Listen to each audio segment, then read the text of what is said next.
Welcome to my channel, The Binge Eating Therapist. I'm Sarah, former binge eater turned psychotherapist. Now my videos are all about your relationship to food because I see it as a relationship. And as with any relationship in our lives, when we are interacting with something, our needs are going to come into play. So we use relationships in our life to get needs met. And then food as another relationship in our life can become another object that we use to try to fulfill unmet needs. And that is not necessarily a bad thing. Obviously, food fulfills one very important need, which is the need to eat and satiate hunger. But because food can impact how we feel, we can use it to try and fulfill all kinds of needs. And the problem becomes when food itself has now become the problem. So it could be that you've had a difficult day, you're feeling low, you have a need just for comfort and to kind of bring your nervous system down, and you have a delicious dinner and you maybe have something nice to eat and you feel good. To go, no, you shouldn't have eaten in that situation. You should come home and you should be able to bring yourself down and use other healthier means. Doesn't make sense. So food is always going to have a place in getting some of these needs met. The problem becomes is when food becomes the main way of getting a need met, or when we're trying to meet a need that food just can't quite get there, or the consequences of using food in this way is hurting us.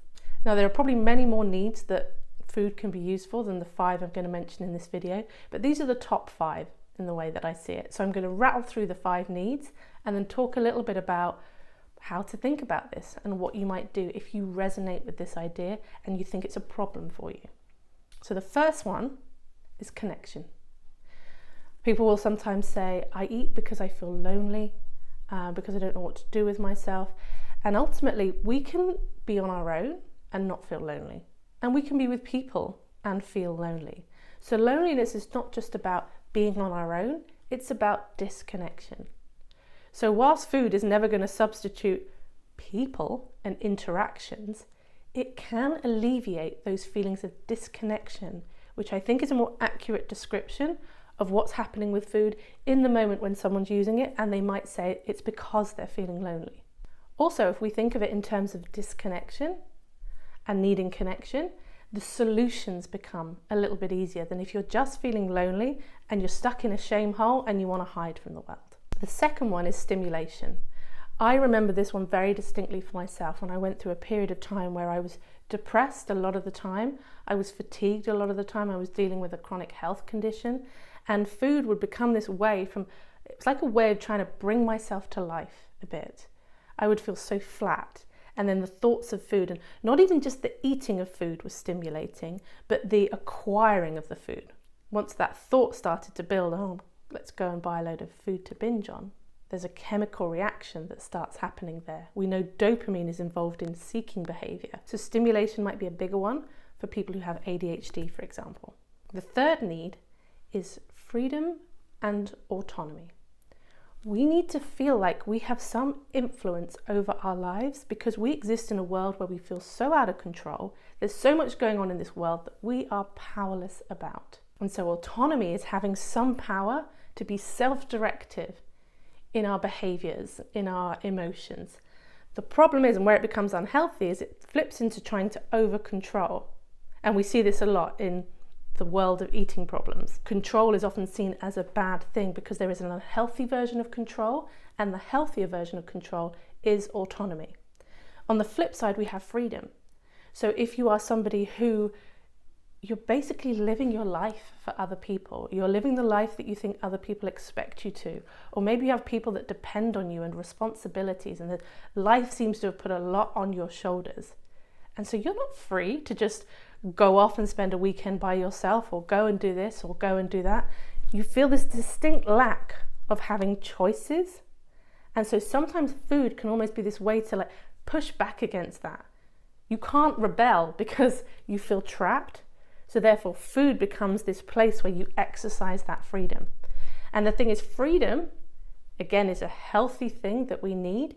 Where it becomes unhealthy is when it tips into chaos. So when you're looking at eating issues, when it's problematic, it's usually a swing between control and chaos. But the need that's trying to be met is autonomy and freedom. The fourth one is reward. So I've talked about this before and people seem to really resonate with it. If you struggle with binging, it tends to be worse on a day when you feel unproductive. So the days when you don't exercise or the days when you don't get a lot done, you are more vulnerable to compulsive eating compared to the days when you feel like you're on it, you got a lot done, you feel good about everything that you've achieved today. It's like neurochemically you are getting reward chemicals every time you do something that you're like, yes. When you have a day when you don't do any of those things, there can be a flatness and the brain is like hungry for those reward chemicals. And so it starts thinking, how do I get that? Starts thinking about food because food is rewarding. The act of eating is a rewarding act. It's probably designed that way to make us do it. And now we have foods that we've designed to be even more rewarding. So it's like this need, this other hunger that we're using food to try and get met. And if you have long periods of time where life feels very unrewarding, it can feel like you're going to the food a lot and then you don't feel comfortable about that. And the fifth one, the last one, save the best till last, that's what the YouTube algorithm tells you to do, is safety. So we need to feel safe. It is such a fundamental, basic need that without safety, a lot of other things in life start to become very difficult or even impossible. We know that eating triggers the rest and digest state. It triggers the parasympathetic nervous system. So if you're in fight, flight, you're stressed or you're in freeze, eating can be a way to bring yourself out of that. That's the way that it's more clear when it's happening through the nervous system in that way. But the other way it shows up, sometimes people will say to me, well, I eat for comfort, I'm a comfort eater. And I invite them to try swapping the word comfort for safety and just see if it resonates. Because sometimes you might be experiencing or kind of slightly out of your awareness these feelings that you are really scared to feel. They feel overwhelming. Maybe you don't believe that you will survive your emotions if you really feel them. I'm not talking about rationally, but you feel like you won't survive them. So therefore, even that becomes about safety, becomes about I need to find a way to numb this feeling, to try to get away from this feeling, and food seems to be working. I'm trying to make myself feel okay. What is the best response that you as an adult could do to a child who is feeling overwhelmed about their emotions? Even if there's no rational reason for it, that's their experience. They're really feeling overwhelmed by whatever they're feeling, whether it's sadness, anger, fear, whatever.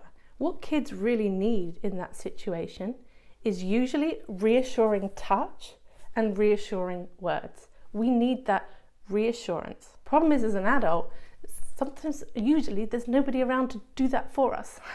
If you have it done enough to you as a kid, you stand a better chance of being able to internalize that experience and then being able to give it to yourself. But many of us didn't have it enough as a kid. So there's the practicing. There is something I think to be said about, I do this, I put my hand on my heart. When I'm feeling really overwhelmed or disappointed or shame or something really big, I put my hand on my heart and I go, Sarah, you're okay. You're going to be okay. You're feeling this. I know it's big. I know it's scary. And I talk to myself in the third person from this very kind of supportive, reassuring, what I now call my allied voice, which I didn't used to have. That is something that has developed over time through practice of connecting with the more compassionate, wiser part of myself that I believe we all have, but just gets blocked by conditioning and a lack of feeling safe. I think some of the ways this gets spoken about by practitioners is, okay, like when you recognize you have a need, trying to figure out other ways to meet that need that isn't turning to food. I think this is a little bit tricky. I don't really like it like that because I think you set yourself up for a conflict. Because in a moment, quite often we're not aware of the need, we're just aware of a desire to eat, right? And it feels compulsive. And also in the moment, by the point where you're already feeling that compulsion to eat, is there really any other tactic in the world that you're going to believe in that moment is going to work better than the food that is tried and tested? So you tell yourself, well, next time I want to eat, I'm going to do this instead. I'm going to try and meet my need this way. And then you don't do it and you beat yourself up. So what I'm proposing is that you identify your unmet needs and you practice meeting them independently of trying to change anything about food. Don't try to substitute food, the thing that you are using, with these brand new tools or ways of doing something, because it probably won't work and then you'll blame yourself. So if you recognize it in stimulation, in connection, in safety, look at ways to create more of that in your life without waiting for the moments when you're in the compulsion to eat. So with connection, for example, I talk about connection as the 3 points of connection, because it's not just about connecting with other people. If you're an introvert, connecting with other people may not be what you need in that moment. But if you're feeling disconnected from yourself and from the world, that's your point of connection. So I talk about connection with others, connection with yourself, connection with the world. And I've done a whole video about how to create that, and I will pop that in the description below. The other thing I want to say about this whole meeting your needs is to practice naming the need as well. Because a lot of the time we get in these patterns, it's a cycle. So often all you might be aware of is the desire to eat. And you think it's just because, oh, I'm just greedy, I'm just somebody who always wants to eat too much. You don't even realize that there could be an unmet need that's driving this behavior. So this involves starting to look at ourselves and be curious. And the curiosity is so important, because sometimes when we start looking at ourselves, we feel shame because we just don't like what we see. So we have to do this in a compassionate way. And this is why we need the allied voice. This is why we need to practice how we're talking to each other. We cannot talking to ourselves and each other. Let's talk to each other nicely too. But we cannot dig out the critical voice and get rid of it. So we need to counteract it. That's our only option for most people. And then often the critical voice will get quieter, but it can flare up because it's conditioned and it's old and it's in there in your neural networks. I also think sometimes food becomes this portal to try and get our needs met because it feels less vulnerable. If you have a need for more connection with people, if you have a need for safety in certain situations around people, and you're using food to try to get that, food is like the way of trying to do it but avoid vulnerability.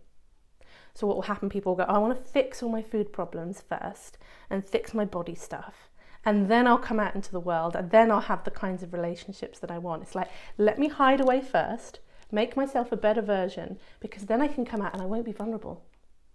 It's more vulnerable to show up as what we perceive to be this flawed version of ourselves. But if you keep waiting till you've fixed yourself before you go out there and get these needs met, I don't think you'll get them met. And in my mind, that's a tragedy. And I don't want that for anybody. Anyway, thanks for watching. Hope it was helpful. And I will see you on the next video.